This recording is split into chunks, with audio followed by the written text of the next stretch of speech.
Hello দর্শক বন্ধুরা, আসসালামু আলাইকুম। তো আপনারা অনেক সময় তরমুজ যারা চাষ করেন, অর্থাৎ তরমুজ যারা কেনেন বাজার থেকে, এই তরমুজ কিন্তু কেনার সময় আপনারা অনেক সময় বুঝতে পারেন না যে যে আপনাদের তরমুজটা আসলে পাকা হবে নাকি এই কাঁচা হবে। অর্থাৎ তরমুজগুলো বেশি কীভাবে চিনবেন যে তরমুজটা আপনাদের এই তরমুজগুলো অর্থাৎ বেশি লাল হবে এবং পাকা হবে, সেটাই আপনাদের সামনে যে তুলে ধরবো। অর্থাৎ তরমুজ পাকা কিংবা যেটি কাঁচা সেটি চেনার জন্য আপনাদের সামনে একটি ট্রিক্স এবং টেকনিক জানিয়ে দেবো। তাহলে কী হবে, আপনারা অনেক সময় যে বাজার থেকে তরমুজ কিনেন সেই তরমুজ কিনে আপনারা কিন্তু ঠকে যান। মূলত এই ঠকা যাতে না ঠকেন সেজন্য আপনাদের সামনে আজকে নতুন একটি প্রসেস তুলে ধরবো, যা অত্যন্ত গুরুত্বপূর্ণ একটি পদ্ধতি। তো এই প্রসেস যদি আপনারা জানেন তাহলে আপনারা তরমুজ কিনে ইনশাআল্লাহ কোনো দিন ঠকবেন না। এবং আশা করা যায় যে আপনারা সাথে দেখবেন যে বাজার থেকে তরমুজ কিনে আপনারা মাঝখান থেকে কাঁচি দিয়ে কুচি করে কেটে বের করে দেয়। কাটার পর দেখা যায় যে সেটি সাদা হয়ে থাকে ভিতরে। তখন কিন্তু সেটা ইচ্ছা অনিচ্ছা আপনাদেরকে নেওয়াই লাগে, যেহেতু কাটা হয়ে গেছে সেহেতু কিছু করার থাকে না।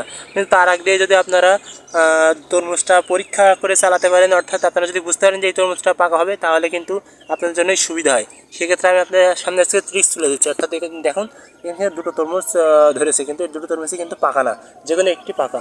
অর্থাৎ আপনি যদি দেখেছে কোনটা পাকা, তো আপনারা এই তরমুজটা যখন বাজার থেকে কিনবেন তখন এই তরমুজটা এরকম গায়ে ঠুকা মেরে দেখবেন যে ঠুকা মারলে শব্দটা কিরম হচ্ছে। অর্থাৎ ঠুকা মারার শব্দটা যদি ঢপঢপ করে, অর্থাৎ ঠুকা মারার শব্দটা যদি ঢপঢপ করে, এবং এটা যদি দেখুন এটা ঠুকা মারছে, এটা কিন্তু ঢপঢপ করছে। আর এই যে এইটা ঠুকা মারছে, এটা কিন্তু টাইট, বেশি ঠকঠক ঢকঢক করছে না। তার মানে বোঝা গেল যে এই তরমুজটা কিন্তু বেশি পাকা এবং এই তরমুজটা হালকা কাঁচা।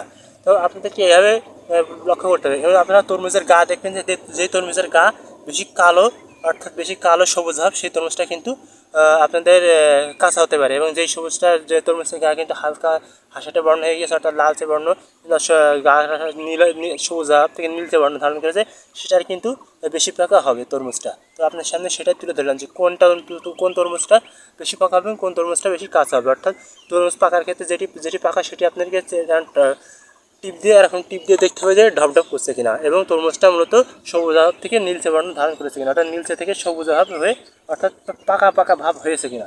এবং এইভাবে আপনারা চিনবেন যে তরমুজটা মূলত কোনটি পাকা এবং কোনটি কাঁচা, সেটাই আপনার সামনে আজকে তুলে ধরলাম। তো আশা করি আপনারা কথাগুলো বুঝতে পেরেছেন। তো এইভাবে যদি আপনার তরমুজ কেনেন বাজার থেকে, তাহলে কিন্তু আপনারা ঠকবেন না।